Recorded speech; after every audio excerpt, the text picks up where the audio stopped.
Hola a todos, ¿cómo están? Bienvenidos a otro capítulo del Rocast, esta vez con otro amigo que invitamos, el doctor Max Moreira, especialista en medicina de emergencias y con una maestría en cardiología deportiva. Bienvenido, Doc. Muchas gracias, un honor estar acá, la verdad, en este podcast y bueno, no, muchísimas gracias por la invitación. Lo Tony es que es la primera vez que traigo a alguien que competimos en cantidad de tatuajes. Bien, así es. Exacto, muy bien, muy bien. Bueno, Doc, como ya saben, les presenté, o sea, el Doc tiene su especialidad en medicina de emergencia y todo el tema de cardiología deportiva. Y vamos a hablar hoy sobre todo lo que es salud cardiovascular en deportistas, un tema súper importante que muchas veces lo pasamos por alto, no sacamos el tiempo para realmente analizar la importancia del mismo. Y para eso traemos aquí al Doc, para que nos cuente por qué es tan importante, ¿verdad? Y qué es lo que tenemos que hacer antes de empezar a hacer ejercicio, y quiénes, o si es todo el mundo, o si son los atletas, y cómo, por qué es importante evaluar toda la parte cardiovascular. Así que, Doc, todo suyo. Bueno, arranquemos. Gracias, yo creo que este es un tema súper interesante y muy amplio. Yo creo que lo primero que tengo que decir es que como sociedad nosotros somos usualmente reactivos a las cosas, pocas veces proactivos o preventivos. En salud normalmente estamos acostumbrados, y nuestra formación como médicos es tratar de curar la enfermedad, entre comillas, digamos.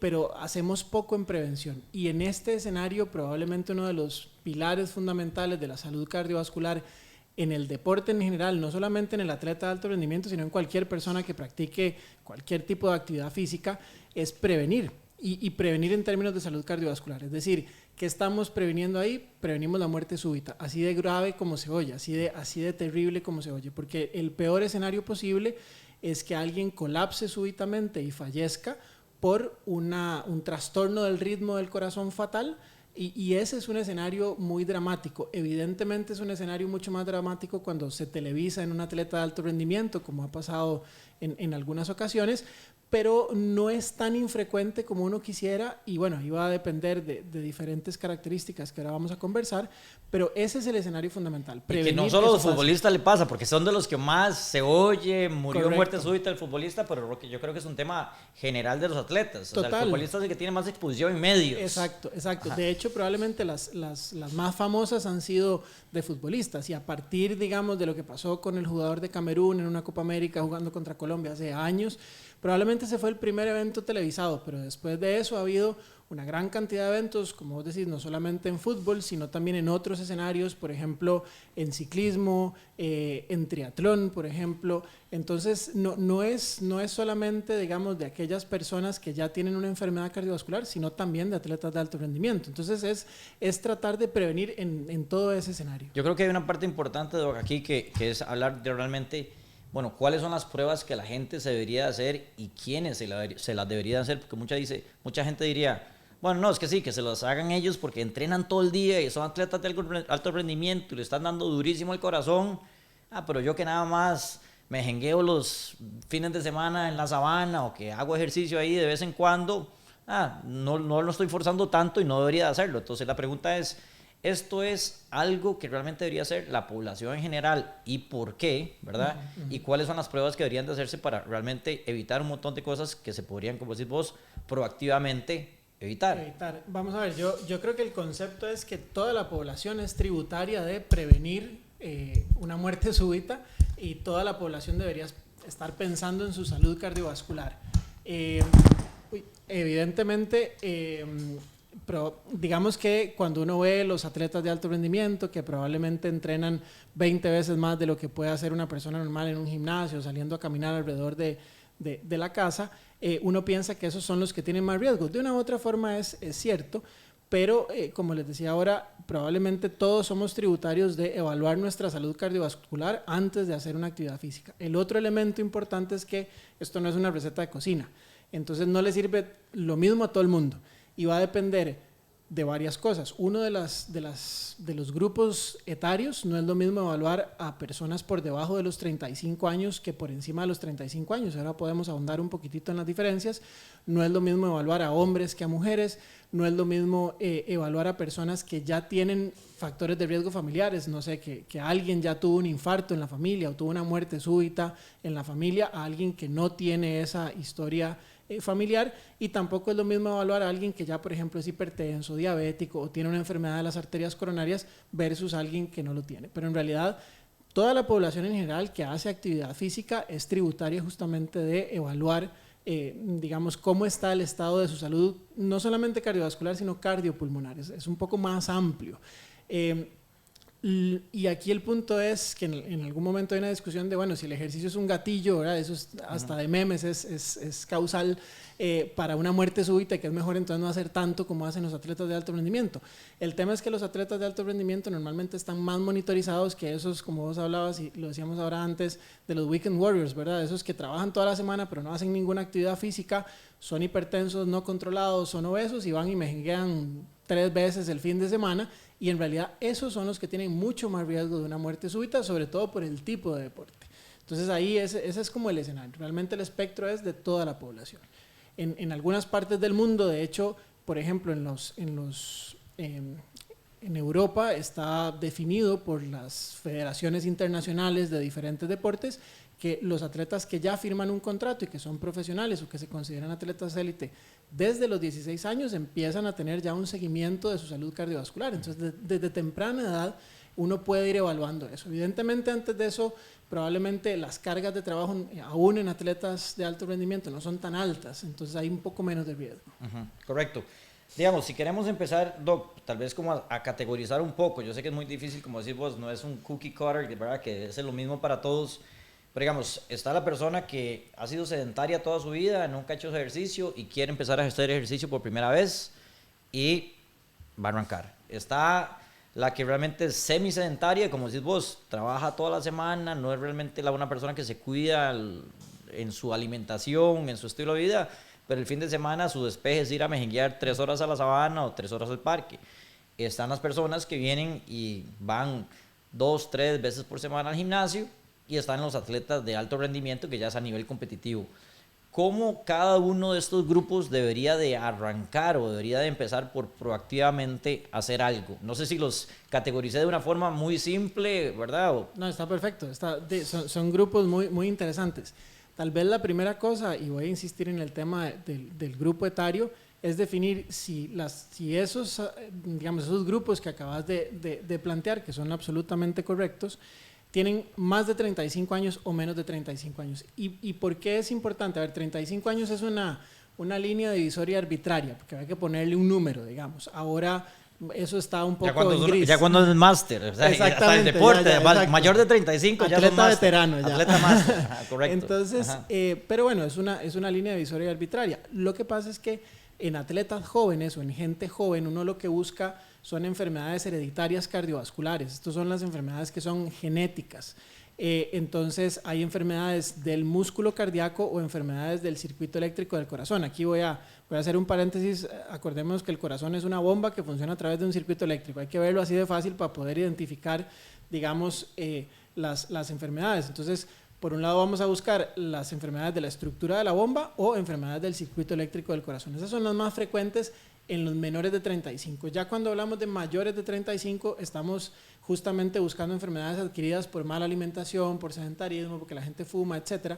Y ahí estamos hablando sobre todo de enfermedad arterial coronaria, de lo que produce infartos, digamos. Entonces, esa es la primera división que yo haría. Ahora, ¿cuál es el primer paso básico para todo el mundo? El primer paso es tener una consulta clínica médica orientada justamente a los factores de riesgo más importantes, familiares primero y personales. ¿A qué me refiero con esto? Resumido en las cosas más importantes, por ejemplo, si ha habido muerte súbita en un familiar en primer grado de consanguinidad. Entonces, si tu papá, por ejemplo, tu mamá tuvieron muerte súbita, o hay alguien realmente en la familia con muerte súbita antes de los 50 años o 60, eso es un elemento, es una bandera roja para nosotros para decir, ok, hay que ir a buscar algo más. Eso es tal vez el factor hereditario más importante, o que ya haya enfermedad cardiovascular en la familia. Y las partes, digamos, de historia personales, por ejemplo, que vos haciendo actividad física o caminando te hayas desmayado o hayas tenido palpitaciones, o subiendo unas gradas te haya dado dolor de pecho, o te haya empezado a faltar, o taquicardia, digamos, o te haya empezado a faltar el aire. Ahora con el tema del COVID hay muchas secuelas post-COVID, digamos, también en los escenarios cardiopulmonares. Entonces, eso es lo primero. Y lo segundo es un electrocardiograma. El electrocardiograma es una foto de vectores eléctricos del corazón, porque como te decía, es un circuito eléctrico que vemos y nos permite identificar si hay cortocircuitos o algunas características de la estructura del corazón las podemos inferir. Eso es lo básico. El electro aplica para todos. Para todos. Okay. Para todos. Sería como el paso 1. Como el paso 1. Por encima de los 14 años ya las guías internacionales hablan de ciertas características de los patrones electrocardiográficos y digamos que ya por encima de los 16 años ya uno evalúa de la misma forma a todo el mundo. Ya por encima de los 35 uno ve el electro de manera distinta porque tiene que buscar otras enfermedades. Pero entre los 16 y los 35 sin duda es la misma herramienta para todos y ese es el paso 1 como vos decís. Aún por encima de los 35 sigue siendo el paso 1. Ok, ese es el paso 1 general. Ahora vamos. Ok, yo soy sedentario y a los 25, 30 años, inclusive más, decido hacer ejercicio. ¿Es electro y arranco o necesito algo más? Probablemente es una consulta dirigida y electro y podés arrancar si no tenés ningún factor de riesgo cardiovascular y obviamente con una evaluación ya cuando llegas al lugar donde vas a hacer la actividad física que evalúen tus capacidades para poder ir progresando digamos en la actividad física y la recomendación siempre va a ser ok, si usted tiene algo diferente a cuando empezó, si empezó con dolor en el pecho, con taquicardia, con falta de aire o empezó a sentirse mareado o se desmayó haciendo la actividad física, eso es una bandera roja, pare, vaya y consulte porque de repente ahí hay que empezar a hacer otras cosas más, otros estudios, pero digamos que uno podría arrancar por ahí. Ya si en alguna de estos, en la historia o en el electro aparecen otras cosas, pues ahí entonces uno empieza a ver de las opciones que uno tiene para evaluarlo, que ahora las podemos conversar, por dónde se va, porque tampoco es una receta de cocina. Ok, de acuerdo, eso vamos a ver, esos fueron los sedentarios. Ahora, yo soy una persona que estoy oyendo este podcast por primera vez y se me prende la bandera, digamos, amarilla, no roja, porque tal vez no se me prende la roja porque no tengo factor hereditario, un montón de cosas, pero digo, bueno, yo ya tengo 35, 40 años, tengo 10, 15 años de estar haciendo ejercicio, voy al gimnasio 3 veces por semana. ¿Qué debería hacer esa persona? ¿Es simplemente un electro o algo más? Es ahí donde, porque yo quiero que mucha gente en estos diferentes grupos va a oír este podcast, va a ser la gente que es sedentaria, va a arrancar, están los Weekend Warriors, como dijiste, que ahorita hablamos de ellos, están los que están metidos en hacer gimnasio 2, 3 veces por semana, que son los que te estoy preguntando ahorita, que tal vez no son lo máximo, digamos, los ceñidos en fitness, pero que van constantemente al gimnasio regularmente 3 veces por semana, relativamente cuidan su dieta y tienen 5, 6, 7 años de hacerlo. Entonces, esas personas, este grupo que te estoy preguntando, que es un grupo muy grande de la población, que por dicha hay un grupo bastante grande de estos que por lo menos se cuidan y van 3 veces por semana al gimnasio constantemente, ¿qué deberían de hacer ellos? Si no son atletas de alto rendimiento, pero tampoco son sedentarios. Bueno, ahí viene un poco esa evaluación inicial que hace, digamos, el clínico o el médico que lo evalúa, porque ahí entonces tiene que empezar a discernir qué cosas pueden ser importantes. Entonces, probablemente en este tipo de personas hay que considerar, digamos, temas de alimentación y otras cosas y definir, por ejemplo, si hacer exámenes de laboratorio como de colesterol y triglicéridos también le puede tirar a uno una alerta, digamos, en esa población de 30, 40 años que hace actividad física, pero que tal vez no se cuida tanto, digamos, con la alimentación. Y eso también nos permite decir, ok, vamos a ir un poco más allá. ¿Qué es ir un poco más allá? Definir si necesita estudios de imágenes cardiovasculares y estudios de estrés de ejercicio, test de estrés de ejercicio. Entonces aquí es importante, voy a hacer otro pequeño paréntesis, entender que la evaluación, digamos, de riesgo cardiovascular tiene pasos muy básicos, pero ya cuando empezamos a elaborar un poquito más y nos vamos encontrando cosas, siempre necesitas no solo más estudios, sino también el complemento de otros colegas especialistas en diferentes cosas que permitan armar el rompecabezas, digamos. Entonces, por un lado, probablemente ese paciente va a ser tributario, o esa persona va a ser tributaria de hacer una prueba de estrés de ejercicio. Que hay varias. ¿Qué es diferente a la prueba de esfuerzo? Es la prueba de esfuerzo, es la prueba de esfuerzo, digamos, que la gente conoce. La prueba de esfuerzo que la gente conoce es la prueba de esfuerzo convencional, pero hay varios tipos. Está la prueba de esfuerzo convencional, está el ecoestrés y está la prueba de estrés con consumo de oxígeno, que esas son como las más famosas, digamos, en estos escenarios. Las grandes diferencias son que la prueba de esfuerzo convencional sobre todo está dirigida a personas que ya tienen riesgo cardiovascular para ver si se van a infartar. No es necesariamente ni la más sensible ni la más específica para evaluar la capacidad cardiopulmonar y por ejemplo en mujeres tiene una menor sensibilidad y especificidad que otras pruebas. Entonces ahí es donde uno empieza a escoger. Ahí con esas poblaciones yo te diría, bueno, primero hay que definir, por ejemplo, si es hombre o si es mujer, porque entonces el tipo de pruebas también cambia. El ecoestrés es una prueba muy interesante porque te permite ver en el estrés del ejercicio, después de que ya pones a la persona en estrés, digamos, a hacer una actividad física en una banda, le pones el ultrasonido para ver cómo se mueve ese corazón, cómo se mueve esa estructura en vivo con el estrés del ejercicio. Y la prueba de estrés o la prueba de esfuerzo con consumo de oxígeno, que lo que hace es a través de una máscara mide el dióxido de carbono exhalado y en este momento es el estándar de oro de evaluación de la capacidad cardiopulmonar. Entonces, probablemente ese sea el paso siguiente en términos de una prueba de estrés de ejercicio. Sobre todo, digamos, en personas que ya tienen un entrenamiento sistemático y o que hacen, por ejemplo, entrenamiento de endurance. Y por el otro lado están las pruebas de imágenes, que probablemente la más común y una de las herramientas más útiles y más rápidas es el ecocardiograma, que es el ultrasonido del corazón. ¿Por qué? Porque ahí vos vas a poder ver en reposo la estructura del corazón y además vas a poder ver cómo los diferentes segmentos que hay en el corazón se mueven y si se mueven uniformemente o hay alguno que no se mueva adecuadamente. Entonces ahí es donde uno tiene que decidir, ok, usted necesita primero un ultrasonido del corazón para definir si hay algo que no esté bien y hacer una prueba de estrés de ejercicio y decidir cuál de esas tres es la más conveniente. Probablemente en esta población que vos estás planteando, la prueba de esfuerzo convencional no sirve tanto, pero probablemente el ecoestrés o la prueba de esfuerzo con consumo de oxígeno son, digamos, mejores en términos de lo que queremos evaluar con estas personas. Estamos hablando, para aclararle a la gente, de la población que entrena 3 veces por semana, que es una gran parte de la población, que no son atletas de alto rendimiento y que eso debería ser como lo básico. Yo lo que quiero es que la gente se lleve como decir, si están oyendo el podcast y dice, bueno, me cayó el guante a mí porque yo soy de los que entreno 3 veces por semana, tengo un estilo de vida semi saludable, ahí voy, ¿qué debería hacer yo? O sea, por eso es lo que traté es como de que al final la gente se lleve, bueno, si yo soy sedentario, tengo que arrancar aquí. Si yo soy semisedentario, futbolero de fin de semana, esto es lo que debería hacer. Si soy un medio aficionado al fitness, que voy 3 veces por semana, pero tampoco es que me esfuerzo demasiado, ahí voy, hago ejercicio, medio llevo una buena vida saludable, esto es lo que debo hacer. Y ya si sos una persona que entrena para, ya sea para competir o un atleta de alto rendimiento, ¿cuál debería ser el enfoque de ellos? Entonces como para sumarizar, ¿sabes? Hacer un summary para ellos, decir... Paso 1, consulta clínica, consulta médica para evaluar factores de riesgo y electrocardiograma. A partir de ahí, probablemente los que son sedentarios y van a arrancar necesitan un ecocardiograma y una prueba de ejercicio. Una prueba de ejercicio en laboratorio, una prueba de estrés de ejercicio, una prueba de esfuerzo. ¿Por qué? Porque necesitas saber cuál es su capacidad cardiopulmonar real para prescribir el ejercicio adecuadamente.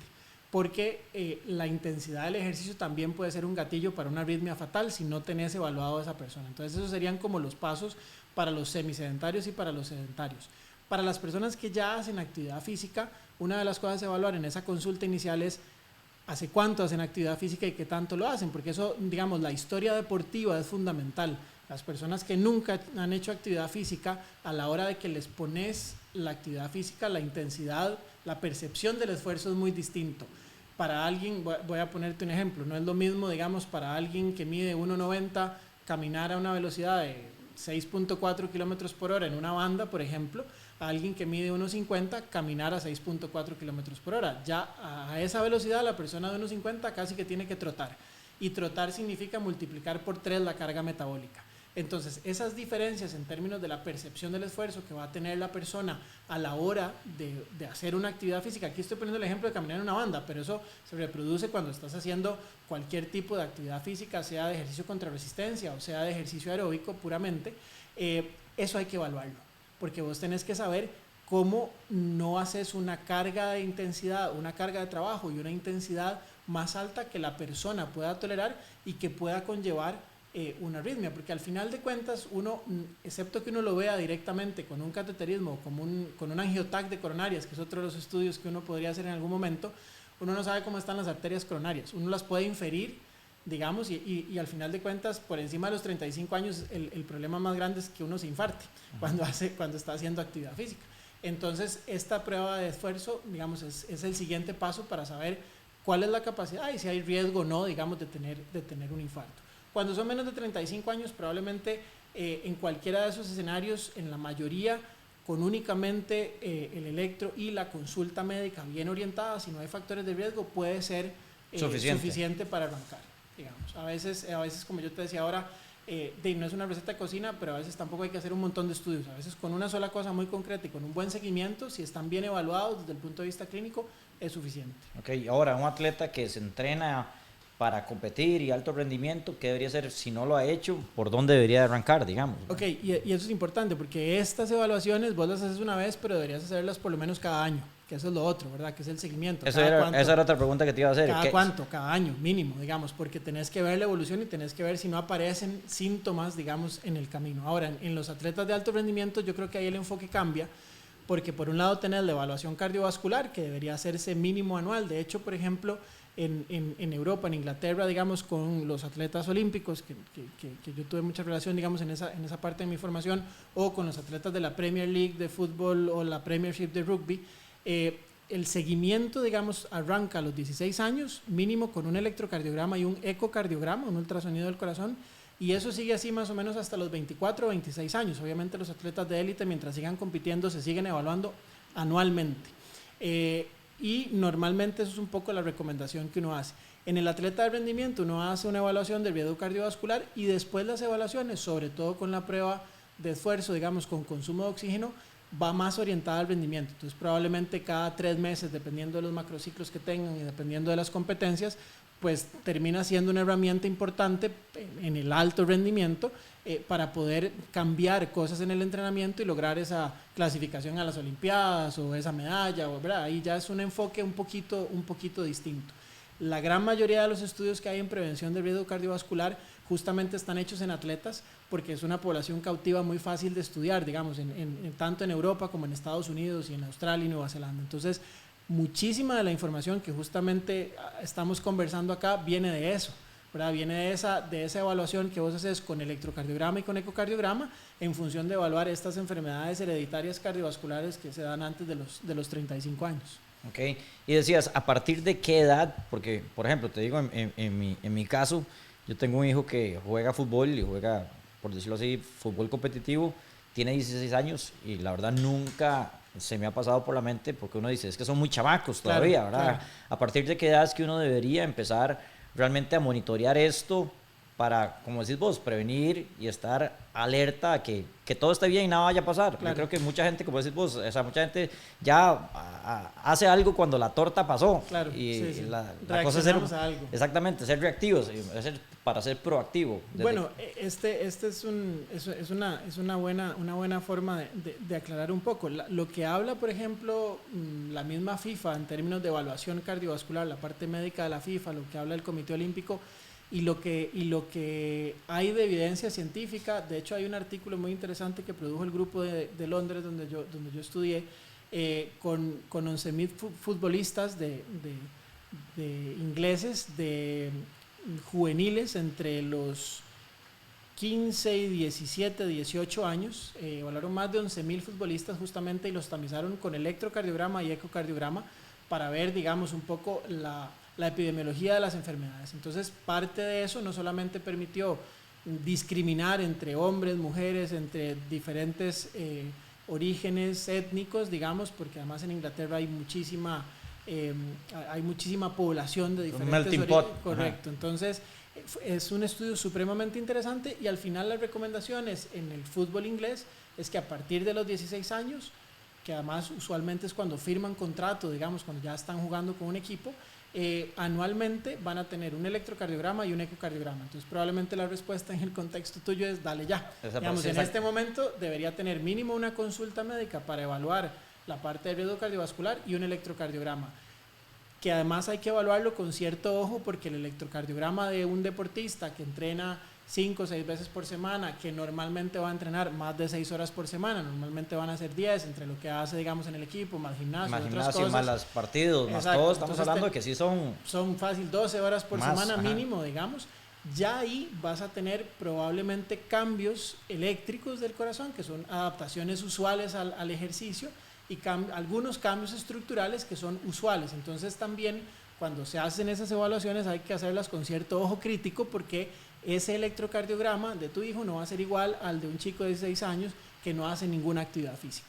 Probablemente tenga algunas diferencias, o tal vez no, pero sí las tiene que saberlas reconocer como diferencias normales, entre comillas, ¿verdad? Entonces que no representan una enfermedad. Entonces eso es importante, pero a partir de los 16 ya eso es lo que hablan las guías internacionales de empezar, digamos, a hacer ese tamizaje de riesgo cardiovascular con esto básico, ¿de acuerdo? Okay. Entonces, cuando hablamos de tamizaje, para ir aclarándole a la gente, de tamizaje de riesgo cardiovascular, ¿qué es en sí? Okay, ese concepto es muy interesante porque fue acuñado primero como mediados de los 80, digamos, por los italianos, que fueron los primeros que empezaron a hacer esto, y es evaluar a la población en función de identificar enfermedades cardiovasculares que no habían sido identificadas y prevenir la muerte súbita. Ese es el concepto.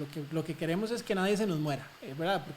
Porque además, si hablamos de muerte en ese grupo etario, es gente muy joven, ¿verdad? Entonces, eso es lo que queremos. Doc, una pregunta ignorante, sí. Tal vez, ¿muerte súbita y muerte por infarto son dos cosas diferentes o lo mismo? Vamos a ver. Para aclarar, ¿verdad? Sí, vamos a ver.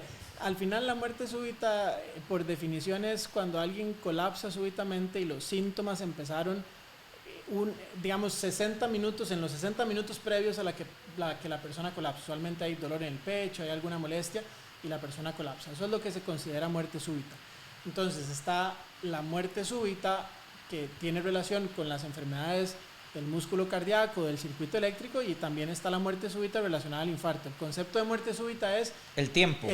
Ajá, desde el momento en que empezó y por el otro lado ahí tenés que discriminar cuál es la causa, que la causa puede ser un infarto o puede ser una miocardiopatía hipertrófica, que es una de las enfermedades, digamos, frecuentes, digamos, que está por debajo de los 30, que se encuentran en atletas debajo de los 35 años. Entonces ahí lo que cambia es como la etiología, la causa. Pero el concepto es el mismo independientemente de en qué grupo etario se dé. Entonces lo que queremos, digamos, el concepto de tamizaje es tener una herramienta que permita identificar cosas que pueden llevar a una muerte súbita a alguien, digamos, a un deportista de alto rendimiento o una persona que practica actividad física. Entonces eso es lo que queremos con el concepto de tamizaje, simplemente hacer un barniz ahí, ¿verdad? Es como agarrar un colador y ver quién puede tener alguna enfermedad que pueda ser grave y quién no, y listo, los que no, dele viaje, y los que sí, pues vamos a ver qué otras cosas necesitan, porque aquí también hay otro elemento importante. Solo con el electrocardiograma no se puede hacer diagnóstico de muchas cosas. O sea, a partir de que tenés algo anormal, empezás a estudiarlo con las otras cosas que hemos hablado, con los estudios de imágenes o con los estudios de pruebas de esfuerzo.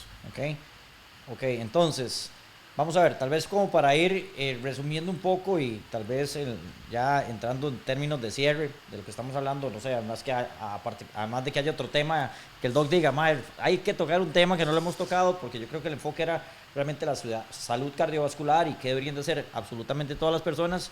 Si queremos resumir y darle un consejo a todos estos 4 grupos es, empiecen por, y ahí le digo.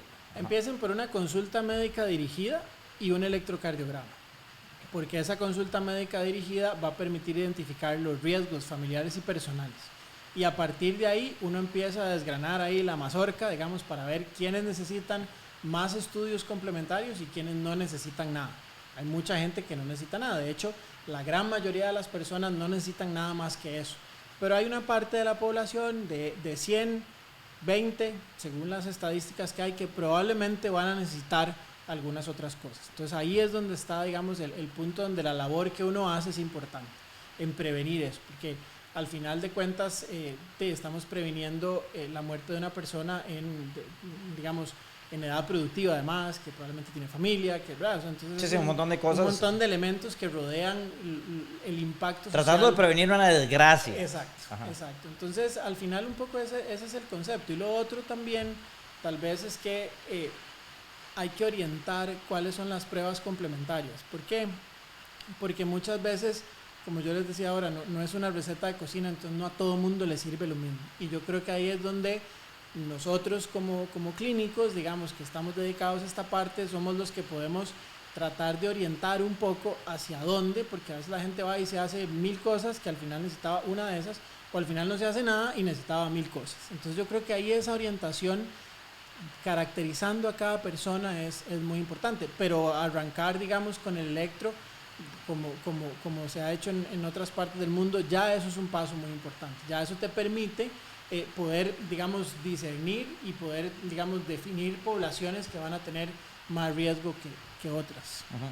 Sí, vamos a ver, la razón por la que el Doc y yo decidimos hacer este podcast, primero es porque nos conocemos de hace ya un tiempillo, y hablando de todo un poco, vimos la importancia de todo este tema de las enfermedades cardiovasculares y la prevención de riesgo cardiovascular, y cómo mucha gente ni siquiera aborda el tema. Claro. Entonces, lo que se busca es crear conciencia y decir, bueno, muchas veces, casi todos siempre decimos el típico, a mí no me pasa, a mí no me pasa, y hay cosas claves que uno debería hacer para empezar y por lo menos asegurarse proactivamente de que no te vaya a pasar, y es parte de lo que queríamos hacer aquí, tocar aquí y hacer conciencia un poquito a toda la gente que ya vieron que no es solo deportistas de alto rendimiento ni los que van al gimnasio esporádicamente, sino que realmente es toda la población que quiera hacer un poco de ejercicio, e inclusive si sos una población, no sé, me imagino que hay factores de riesgo que todavía son mucho más altos en personas, no sé, obesas o que fuman o todo eso.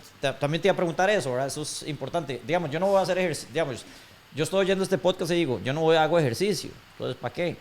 Pero tal vez soy sedentario, tengo obesidad, fumo o tomo mucho licor, etcétera.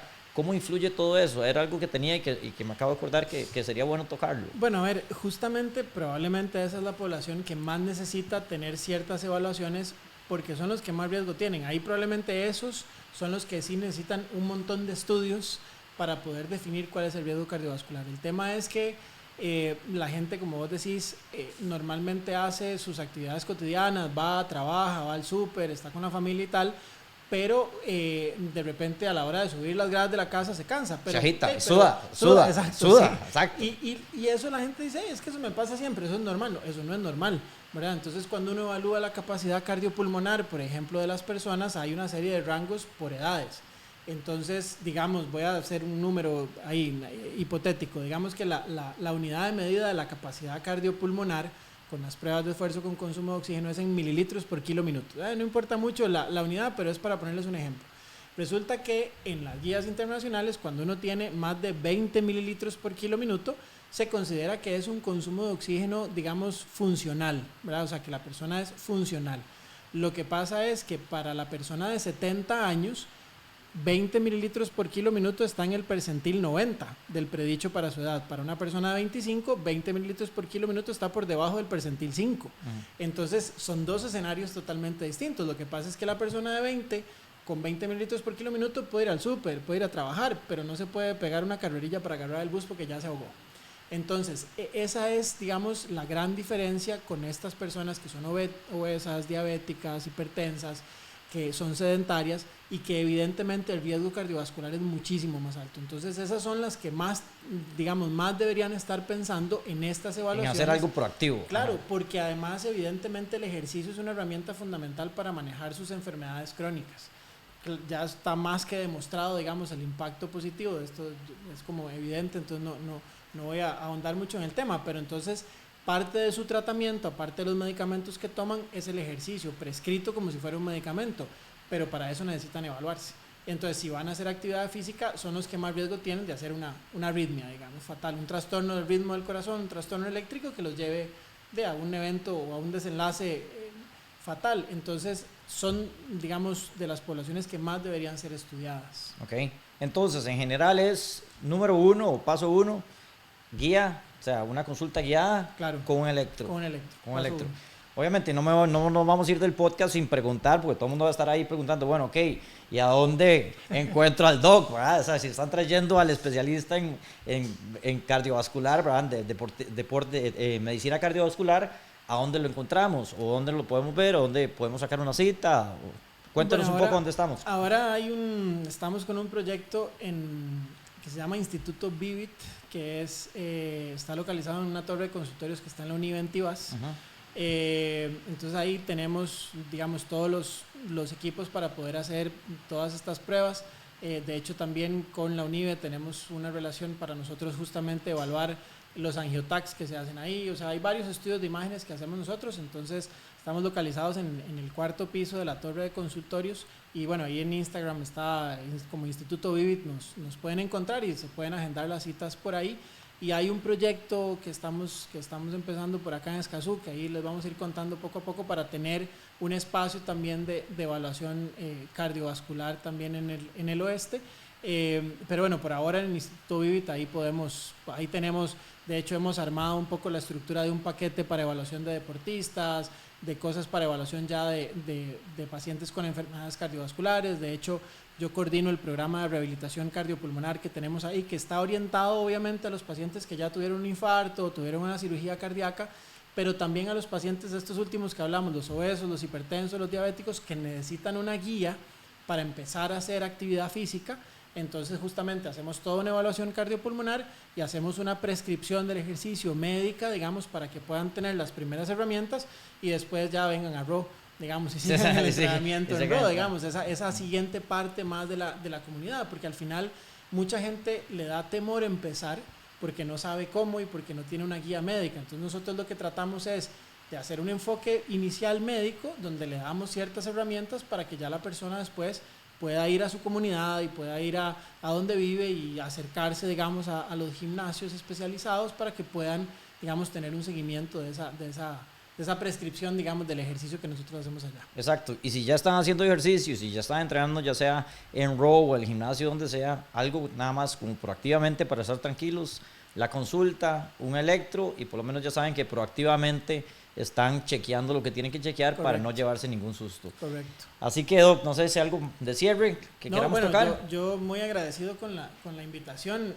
La verdad que este es un tema muy interesante. De hecho, bueno, los invito porque está abierto al público. Voy a hacer aquí un comercial. El sábado tenemos, este es un comercial que probablemente que no lo van a ver, sí, entonces ese comercial no vale. Pero bueno, tenemos varios simposios que estamos programando con la Asociación Costarricense de Cardiología y con la Comisión de Cardiología Deportiva. Entonces a lo largo del año se están haciendo simposios, sobre todo son en el Colegio de Médicos muchas veces, pero están abiertos al público en general. Entonces muchas veces eran solo centrados en los médicos, pero eso es muy aburrido, pues somos un gremio muy aburrido. Entonces, pero la idea es que, por ejemplo, profesionales de otras áreas de la salud puedan incorporarse a estos simposios que son orientados justamente a todo esto que estamos hablando y a cómo prescribir el ejercicio desde la perspectiva médica y a evaluar los riesgos cardiovasculares. Entonces estamos tratando de abrirlos a los profesionales en movimiento humano, a la gente que trabaja, digamos, en los diferentes gimnasios, a los profesionales de las diferentes áreas de la salud que tienen que ver con gente que tiene patologías, enfermedades crónicas, digamos, o también a los entrenadores que tienen en sus manos a chicos, digamos, como tu hijo, y que necesitan saber esto, porque al final nosotros todavía en Costa Rica no tenemos esa cultura de la prevención. Entonces tal vez como mensaje final es un poco eso, o sea, cambiar un poco el chip de no ser reactivos, sino empezar a montarnos en la cultura de la prevención, porque es mucho más sencillo, es menos costoso además, es menos complejo. Entonces ya poder llevar ese seguimiento de la parte preventiva nos permite digamos, digamos, hacer cosas como de forma más segura. Y hay un elemento tal vez final que hay que tocar y es que esto tiene que ir acompañado además, y esto lo digo por de formación profesional como especialista en emergencias, todo esto tiene que ir acompañado de sistemas de emergencias que realmente acudan en el momento que ocurre un evento fatal, ¿verdad? O sea, tener el sistema montado, saber qué hacer en una emergencia, saber a dónde ir, a dónde llamar, a dónde se lleva al paciente, todo ese proceso, digamos, es lo que, por ejemplo, en el fútbol internacional le ha salvado vidas a los futbolistas que han colapsado, porque hay todo un sistema alrededor del estadio donde están que permite sacarlos y llevarlos al mejor lugar posible para salvarles la vida, digamos. Entonces, un poco esa parte también yo creo que es preventiva, es importante, digamos, aprovechando el espacio. Creo que esos son como los dos conceptos que me encantaría, digamos, que quedaran. Buenísimo. Bueno, Doc, demasiadas gracias por sacar el tiempo, por venir, que no sea la primera ni la última. Perfecto, ¿verdad? Yo encantado. Exactamente, muchas veces más nos vamos a ver aquí hablando de diferentes temas que le gusten a la gente y que les interese oír y aprender. Así que muchísimas gracias por otro capítulo de Rocast y nos vemos en el próximo. Chao. Gracias.